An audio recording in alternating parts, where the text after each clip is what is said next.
Okay, so we are reading the second half of chapter 8, and this chapter was called Just Came. And if you remember, Jancy and his sisters, his sister and his cousin have driven to try to get his grandparents.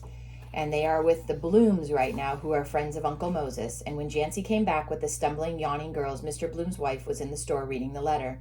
Such babies, she smiled, putting her arms around them. She must have seen the fleeting frown on Jancy's face because she added quickly, "Not you, Jancy. It takes a man to do what you are doing." She led them into a small, cheerful kitchen behind the store and fed them. Food smelled and tasted good, but it didn't interest the three tired travelers half so much as the prospect of bed. She knew it, too, because soon they were stumbling up narrow steps behind the friendly candle, and then there was only friendly darkness and sleep. "They are so nice," smiled Lily next morning, when the wagon turned around a corner and they couldn't see the waving Blooms anymore. "I didn't see them last night. I was so sleepy." "That was a good breakfast, too," she sighed contentedly. "Was," groaned Jancy. "It still is, up to my neck. I ate enough to last me a week. I don't know what Grandfather was talking about. There seems to be plenty of food around." That night he knew that Grandfather didn't exaggerate, for in the afternoon the road they had to follow turned into the Army Highway, and the wagon became a small part of two unending streams of traffic flowing north and south. In the one going north, they were almost the only travelers not in uniform. Jancy had to keep the very edge of the road because it was filled with a solid mass of marching soldiers. Often he had to stop and pull aside still further to let roaring army trucks by. The stream going south was much thinner and slower. Peasant wagons filled with the odds and ends of deserted homes, drawn by bony horses or oxen, driven by bony, lean men, crept along on it. Ambulances, long strings of them at a time, drove by. Groups of ragged soldiers with arms or heads bandaged trampled slowly along, and many of them sat by the roadside. Every time the wagon had to stop, there were some who pushed their way through the northward marching columns to turn haggard eyes on Jancy. "Got any food, son?" They had. Into every reaching hand, Kate and Lily placed some part of the generous supply Mother had provided. Lavishly first, then more and more sparingly. It couldn't last forever, no matter how much there was, and who knew how many more thin hands would reach out before the day was ended. Jancy had asked everyone, "Have you seen Corporal Martin Nagy of the 7th Infantry, or Major Bella Cormos?" Only slowly shaking heads answered with a silent no. And still he asked again and again until a wounded man laughed at him. "Son, did you ever try to fight a needle in a haystack? 7th Infantry. It was blasted to shreds in December. They are still picking up the pieces." After that, Jancy didn't ask. He drove doggedly on, hard, burning eyes now on the road, now on the map spread on his knees. Somewhere along here, they would cross and turn off the highway into a side road. The side road led straight to the hamlet where Grandfather lived, and Grandfather might have a barn into which he might creep later. There was an army hospital where the roads branched off, a whole city of low, gray-painted barracks. It was not marked on the map. The map was old, made in 1913, when the corner of the roads was a green field studded with white daisies and red poppies. Now it was 1916, and a hospital city sprawled on the corner. Flags fluttered on every building, white flags with red crosses. Late afternoon found them in a narrow mountain lane to which kind strangers had directed Jancy. At the end of the lane was the house where Mother was born. A poor little fellow, a few weedy slopes with corn struggling up between the weeds, and a tumble-down barn. That was all, but there was warm, welcoming arms after the first surprise of the old people had worn off. "We were expecting daughter, or Martin, so you are Jancy." Grandfather held him at arm's length, joy shining in his eye. "And little Kate, and who is this golden-haired child?" Far into the night, they talked and planned for tomorrow's journey home. A fat gray cat came in from the dark and made a beeline for Lily's nap. "Scat!" cried Grandmother, flapping her hands. "Throw her down, child. She isn't our cat. She just came." "Just came? From where?" asked Lily, cuddling the blissfully purring cat. "Most of the neighbors have gone. One of them must have left her behind, and she adopted us." "Our livestock," chuckled Grandfather. "We ate the chickens, the soldiers ate the pigs, and now the cat is eating the rats that ate the corn." "Take her with us tomorrow?" asked Lily. "I wouldn't dream of it," said Grandmother with finality. "Such a nice, friendly cat you are. Just came. You'll be lonesome if we, too, leave you behind." Lily crooned, her eyes hopefully on Grandmother. "My dear child," she said, "these are no times to worry about a cat's feelings. You can see for yourself. If you hadn't saved some of your food you brought along, we would have gone to bed hungry." "That's just it. What will she do?" "Forage for herself in the woods," said Grandmother. When Lily hung her head, she went on, sadness creeping into her voice. "It isn't only this one cat, Lily. There are many homeless pets in the woods now, dogs and cats both. We have to harden our hearts. There is nothing else we can do. Listen." She lifted her head. The silence was filled with a deep rumble. "Thunder," said Katie. No, my dear. Those are the guns across the mountain. Every night we hear them, and sometimes in the daytime when the wind blows from the north. Guns, little Lily, laughing at all human kindness. We can't worry about one stray cat." She rose. "Put her out, child, then go to bed. This is where you and Kate will sleep." Here's a picture of all of them.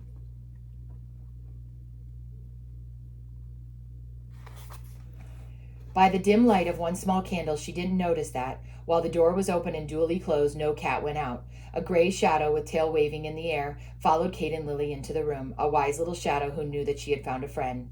"You didn't put her out," giggled Kate.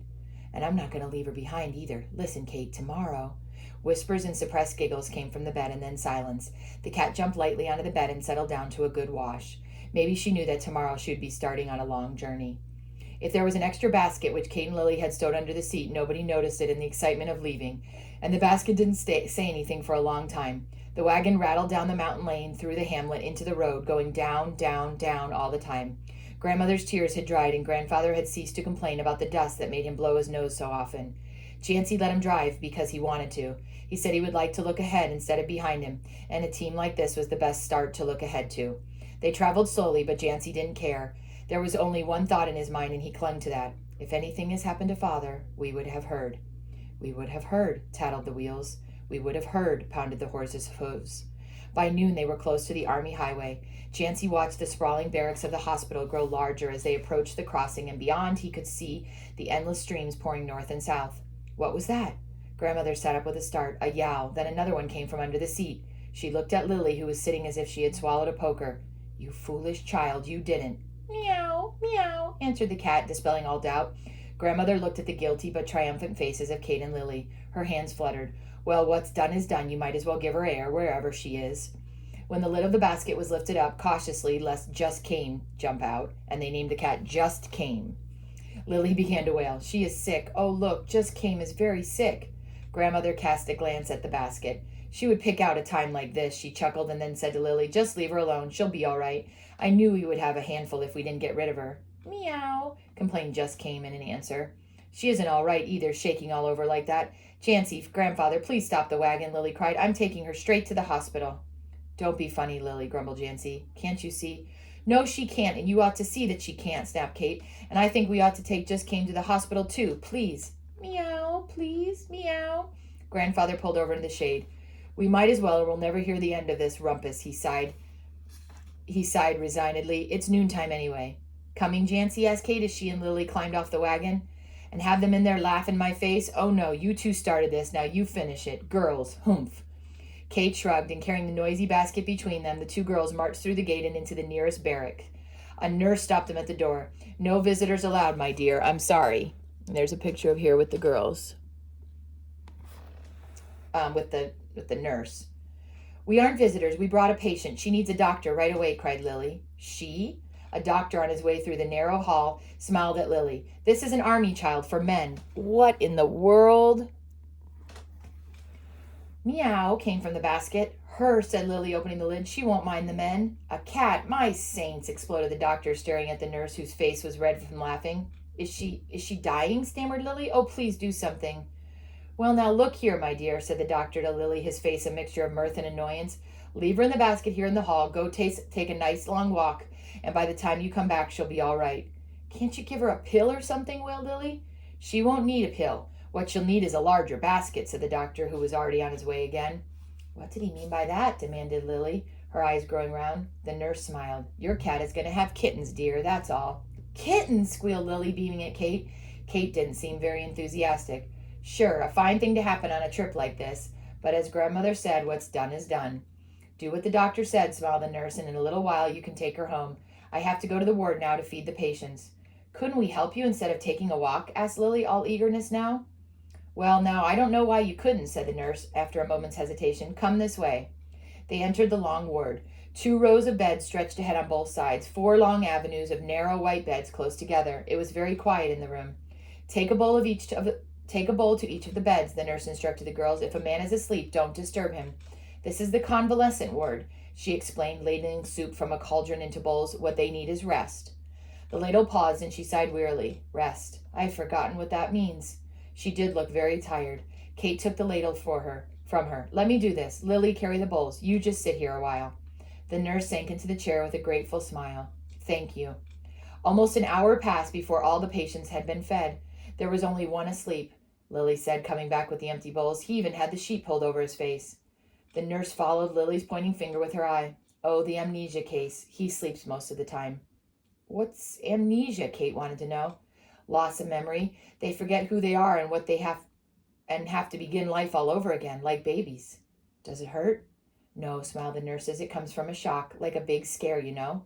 She looked toward the bed again. He is such a nice man, too, poor fellow. He tries so hard to remember. If we could find out who he is, find something to remind him of home, he might remember. You want to see him? She asked as Kate kept staring at the bed. Come on, then. But be quiet. Number 54 amnesia was written on the headboard. The nurse gently lifted the sheet. Pandemonium broke loose immediately, and Kate, with her famous tin whistle scream going at full blast, threw herself on the bed. Uncle Martin, it's Kate. Can't you, Uncle Martin? Every patient was sitting bolt upright. There's a picture. Doctors and nurses were running in. Lily joined Kate, tugging at Uncle Martin's hands. Say something. You know us, don't you? Say something. Kate, if you don't stop the infamous yelling this minute, I'll take Milky away from... Say, where am I? Who are these people? Uncle Martin was looking around dazedly. Never mind them, sobbed Kate, laughing at the same time. You know who you are now, don't you? Why shouldn't I? Let me out of this bed, Uncle Martin cried, trying to peel Kate and Lily off his chest. Take it easy, said a doctor who stepped up. What is your name? Lieutenant Martin Nagy of the 7th Infantry, snapped Uncle Martin, glaring at him. 7th Infantry. 7th. Oh, his eyes clouded. Now it all comes back, doesn't it? You'll be all right now, Lieutenant Nagy. Don't think about that now. Tell me who this Calliope is. That scream was the best I ever heard. The doctor sat down in his bed, smiling at Kate. I wish we could produce one for each amnesia case we get. We wouldn't have any. A new commotion started at the door, and Jancy's angry voice yelled, Let me in! I tell you, my cousin screamed. Let me in! You'll hurt her, and I'll... He burst through the crowd like a bombshell and then stood rooted on the ground. Father! His lips formed the word, but no sound came. Soldier! Forward! March! Said Father, and held out his arms. And that's the end of chapter 8.